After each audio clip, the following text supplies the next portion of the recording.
are now about to witness the strength of street knowledge. Let's discover hard cover months, but it's this enough so you can know what's up in the hood.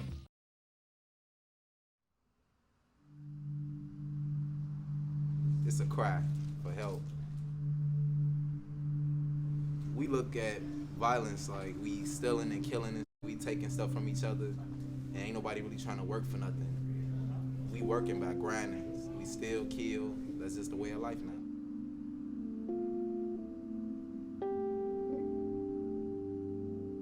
Shootings in Chicago are up 176%, with 47 shootings in the first 5 days of 2016 compared to last year's 17 shootings, say police.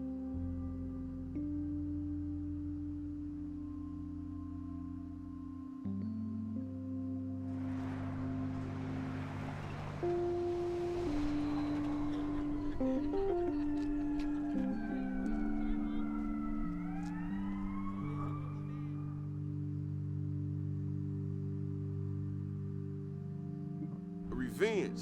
Like God said, man, forgiveness. Ain't nobody got no forgiveness out here, so you feel me? They feel like took they homie, they gotta go back and take somebody else homie. And then it's gonna, you feel me, it's a cycle. It's gonna go on for that. Man, I'm gonna give y'all rules to the streets in Chicago, man. One of my homies said, rule number 1, streets ain't safe, don't be dumb. Wake up and get money and guns. The ops ain't no none. But if they catch you, they got one. Slugs hit your back, X hit your front. That ain't gonna stop. Like, it's bogus, but you can't stop something that's gonna keep going on from generation to generation.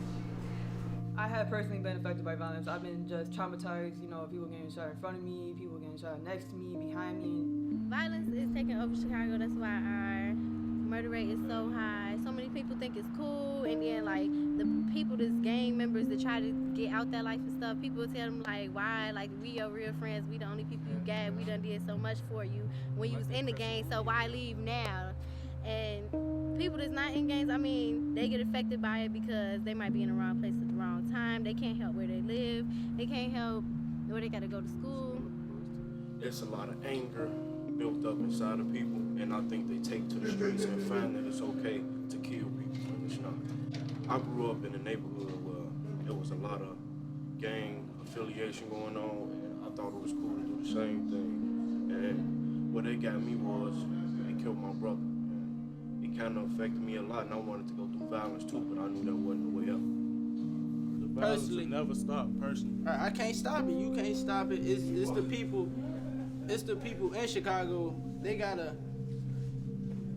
lead. Somebody gotta lead the path to show people in Chicago the right way to do it, not just kill. It's sad. Like, we got babies getting killed every day. We got the babies dying quicker than the elders, and it's just the world backwards. Like, if I could change it, I'm trying to finish school, probably open up a seminar to help young men and women try to better themselves, second chances, third chances, and just help us get it together, try to be an inspiration to Chicago. Hey, I'm talking, he talking about I'm that video. Giant crew. We don't shit. We don't let that be true. He talking about we gonna.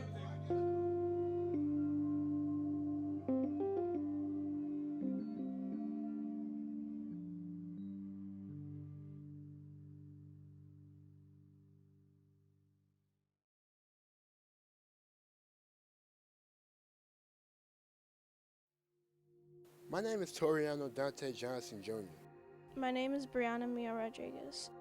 I was raised in the projects of Rockwell Gardens. I'd grown up in the neighborhood of Humboldt Park and was very aware of its dangers. I've been around gun violence so long with no door to escape from it. I was basically born into an environment infested with gun violence. So what was it like living here? What was it like living here? Yeah. I hardly was allowed outside. This gate that surrounds my fence, this was like my safety. I wasn't allowed out of this gate at all, unless my parents were out here watching. And then I would ride bike from like here and maybe 2 houses down the block, back and forth the whole time. And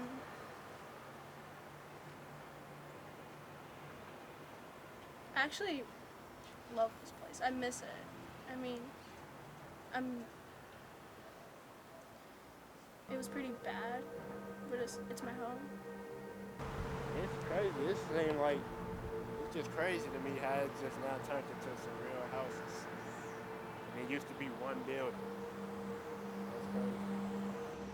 That's crazy. I stay at the very top of my uncle.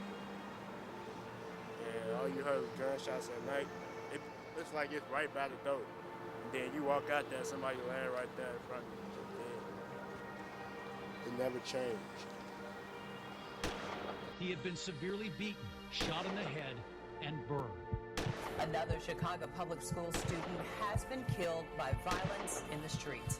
18-year-old Christina Campos was shot in a drive-by shooting. Gregory Robinson is the 28th CPS student killed this school year. His family. He's now the 34th student. By the end of this school year, 36 Chicago public school kids were killed by guns. During the events that were happening, we were making the film you are watching now. Brianna and I interviewed people who deal with gun violence every day. And if you are like us and you've seen too much of it, hopefully you can learn more about what's going on in our community. After pre-production of this project, we got our first interview with a professor at the University of Chicago. We wanted to learn more about gun laws in Chicago. And in some places, like Chicago, we've seen a little bit of an uptake in recent years. And so the homicide rate in 2008 in Chicago is about 10% higher than the 2007 rate. And my understanding is that the number of CPS kids in particular who've been shot is significantly higher this academic year compared to last academic year. So if you focus locally, the trend is going in the wrong direction, in the bad direction. And if you focus locally and in particular on school-age kids, the trend really does not look good. Many of the people who do research in this area think that we have such a high homicide rate due in part or maybe in large part to the fact that we have way more guns than other countries. And some support for that idea, I think, comes from the fact that when you compare the United States to most of the Western European countries, most of the difference in the homicide rate is driven by gun homicides, not by non-gun homicides. We talked to the commander, Leo Schmitz, head of the Chicago Police Department's new initiative to stop violence, the Gang Enforcement Unit. The specific tasks that the gang teams do on a daily basis are to go out and attack gangs in areas where they're creating a lot of violence. As of today, and I don't want to give numbers because it depends on when this would air or whatever, but as of today, we're 30 homicides down. Despite the hopes of Commander Schmidt saying here in February, by the end of the school year, shooting has once again increased. Despite the CPD's new initiatives, no new results. We visited with the director of trauma surgeon at the University of Chicago Hospital. Dr. Statter explained to us the effects of a gunshot wound on a child's body. When kids are shot, you got to remember that a bullet is very hot. The missile is very hot, and it will, if it goes through the lung, it can make a hole in the lung, cause some bleeding, but it also actually literally cooks the tissue right behind it. And sometimes when the lung gets punctured by a missile, it will collapse, that portion of the lung. I can't tell you the number of times where I've delivered bad news to a family and just sat and cried with them. And I think the day that I don't get upset delivering that type of news is probably the day when I should say I should walk away from pediatric surgery. Dr. Statter told us about a patient she operated on recently who had made the news, Lee Ivory Miller. He was shot in the shoulder, and the missile went across his chest, behind his heart. But he also had he had a superficial gunshot wound that only involved the skin and the subcutaneous tissue on the left side. After our interview with Dr. Statter, we decided to visit the site where Lee was found wounded. There, we stumbled upon Bonani, a woman who knew him personally. I stay in this apartment over here, 2102, and of course I'm used to hearing gunshots. So I did that day particularly hear the gunshots. A friend of mine called to ask if it was her brother. She heard her brother got killed. And of course I called a friend of mine, and she said, yeah, someone, been killed or shot. At the time we heard shot. We got an opportunity to speak to a few of Lee's close friends. Lamont, Courtney, and Kente met us at the Woodlawn ceasefire office and talked to us about their friend, Lee Miller. I was with Lee every day. He was like my little brother. He was always younger than us, but we'll forget. You feel me? He doing everything we do. We with him every day. He was only 15. He don't just stay in one spot, not over here. He everywhere. Everywhere. And it wasn't gang banging. Because to be honest, we all stones. We all one gang. He was in the opposite gang. He just stayed on our block. But he was cool. He was into it with the same people we into it with. And they in the same gang. So it wasn't really gang banging until you surround yourself around. Lamont was with Lee that day while he was shot, and he gave us the breakdown of what happened that day. We saw one of the rival gang members. You know what I'm saying? He was trying to avoid us. You feel me? Because we saw him like a block away. And when he saw us, he turned down a block. So if he was really trying to do something to us, he could have kept coming towards us. He turned away from us trying to avoid us. But at that point in time, we was heated. We see he trying to avoid us. We like, he's scared. We finna go get him. Ain't none of us know he had no gun, though. Lee ran right into it. It could have been anybody. After Lee Miller died, his friends that were in gangs were not invited to his funeral. It felt bad for them to think that we had something to do, with him being gone. Because we care for him like they care for him. These young men all participate in Ceasefire, a citywide organization that sets up shop in neighborhoods hardest hit by violence and work with other community centers to prevent shootings. Ceasefire's outreach workers support young people like Lamont, Courtney, and Kente who are at risk of becoming victims or perpetrators of gun violence, helping them finish their education and get jobs. We work with high-risk youth, and what that means is kids that are gang-related, possibly, or in the environment where there's gangs or a parent or older siblings and that sort of thing. So we work from that spectrum. U.S., Chuck, and some more of the ceasefire workers came up, started talking to us about programs and jobs. Always doing something outside of being outside. And I already know if I wasn't here, I'd have been out there. So this really brings you in from it. Anybody that can talk to those gang members and get them to buy into not hurting people is a positive thing. Many outreach workers, like the director of Woodlawn office, U.S. Floyd, are former gang members themselves. I was called at one time King U.S., so I led maybe 1,300 to 1,400 guys up under me at one time. So, I could tell them the lows, the highs, and I feel like, I got a lot to give back to the community because I scarred a lot of people, I hurt a lot of people, and I destroyed communities. Leron and Andrew are also former gang members, volunteering with the West Chicago ceasefire. Right. That's why I work with ceasefire. I don't the police. I never will. I met with ceasefire. Cause what they're doing stuff the police can't do. Cause people ain't gonna talk to the police. But they talk to ceasefire, talk to people like me, cause I know these things on the street. While interviewing Andrew and Lil Ron, I found out that they too are from Rockwell. I was one of these shorties. I bought the projects. So, Rockwell? Rockwell, 117. Yeah. That's where I come from. Where you from? Rockwell, yeah. So, I know it. Just by seeing guns, I was so infected with guns, TV, cops, all that shit. I was so infected with that, and I lived my life as that.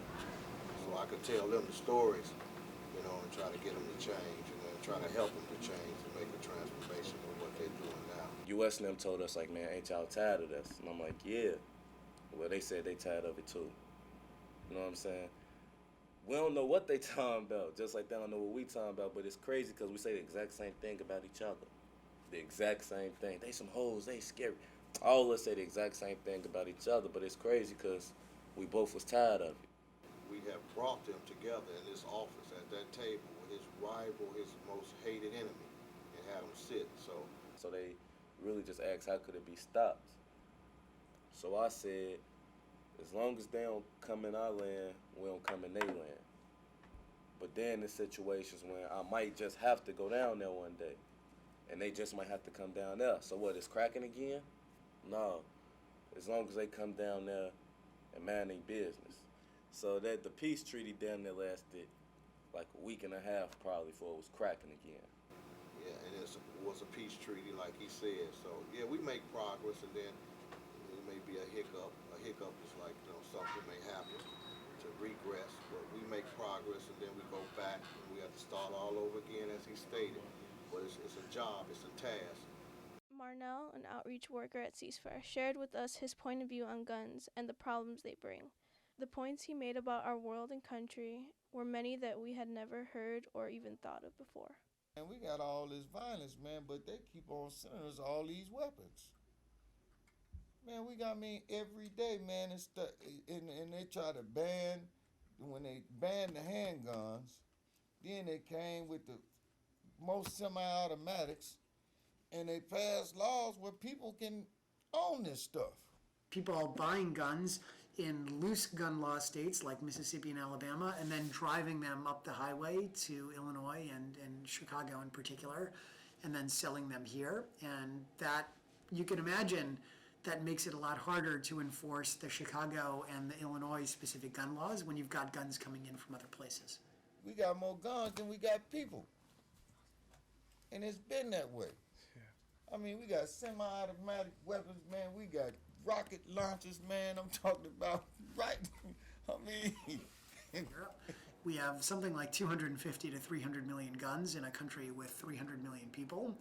So that's, close to a gun per person. Yeah. When I was a short, I used to find guns in a garbage can, all types. Yeah. Like, damn, what is this? What is this? You know what I'm saying? Hey, it's just like that, man. If you got a couple of dollars, man, I'm gonna sell you a gun with no problem. Yeah, you got you get a gun. Couple dollars. If I wanted a gun, we've been worried that I would get my wife to drive with me out to the suburbs to a gun dealer and then have my wife buy the gun for me. That's known as a straw purchase, so she's like the straw man buying the gun for me.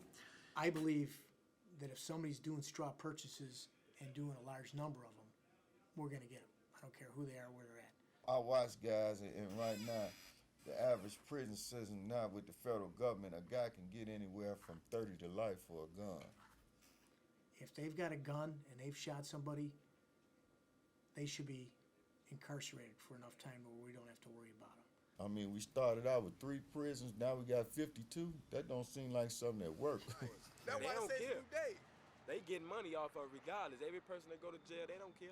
People that live in the southern states of Illinois, where prisons is big business, right, and it creates employment, now it helps them. You know what I'm saying? The county overflowed right now. They trying to build another county in the Cook County. Right. Prison is definitely not the solution, but it can and it does do the job of awakening some guys, right? It shouldn't take that to happen, but you learn from that mistake, because that's a mistake you can't just walk away from. It's permanent. It really is like a trap. It's like a hole out here, you feel me? You gonna put your mind into school, or you just gonna be out here, be the dummy drug dealer, you know what I'm saying? People tend to feed themselves the best way they can, with the economy being the way it is. I'm looking like any day now, you got a lot of guys that's not really criminals that they're saying, this guy's a criminal, but these guys are not criminals, man. These guys are victims, Jack. Everybody not fortunate to get out the hood. Everybody's not fortunate to get out the hood. And the hood is set up. It's set up like this in our community. It ain't like this no suburbs. It's like that in the hood. It's set up for you to get into gangs. Man, if they give these kids more programs to do, more out-of-school programs, you know what I'm saying? You can take the caseload off ceasefire. It won't be a ceasefire. I could go to school, get the good grades, but you always gonna have a memory of someone you lost, and it's gonna make you madder. So it is gonna drag you back to the same place because too much done happened already. I just can't come outside one day like I ain't on that with them guys no more. Just like they did stuff to me, I ain't trying to let go. I done did stuff to them, they not trying to let go. It's a back and forth thing. The only way to get out is to leave, because I know if Lee would have left, he wouldn't be gone. You know what I'm saying?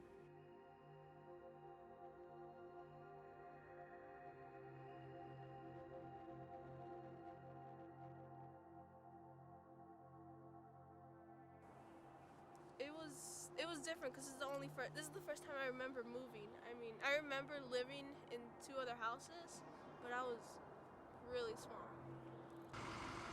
Well, I've been in Inglewood for about 4 years, and I've been in this house for about a year. It's like this every single day. It's quiet. Like they actually call the cops if you're too loud around here. And I say it's like more peaceful because there's less people here.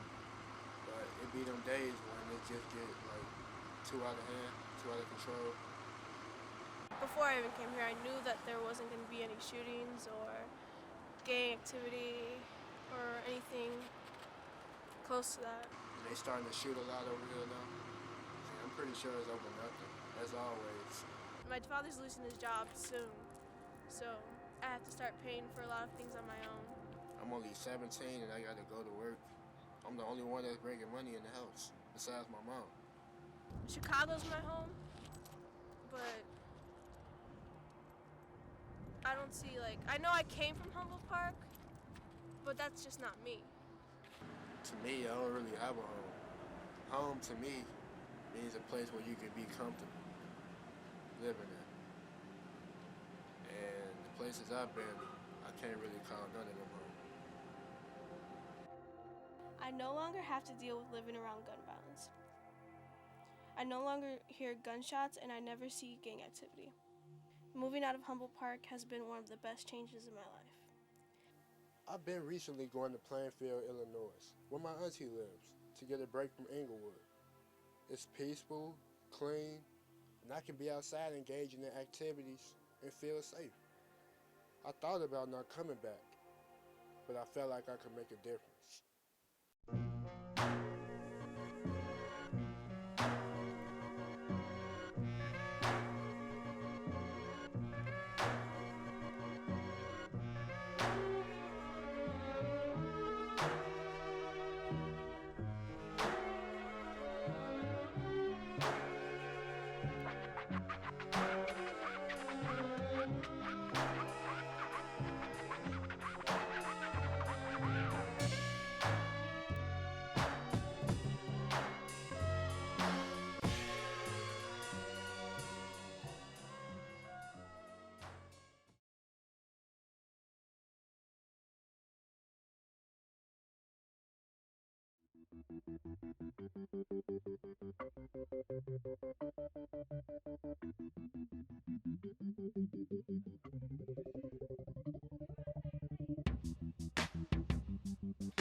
In 2012, over 500 homicides occurred in Chicago due to gun violence. In our classroom, everyone knew at least one person who was killed, and we want to put an end to it.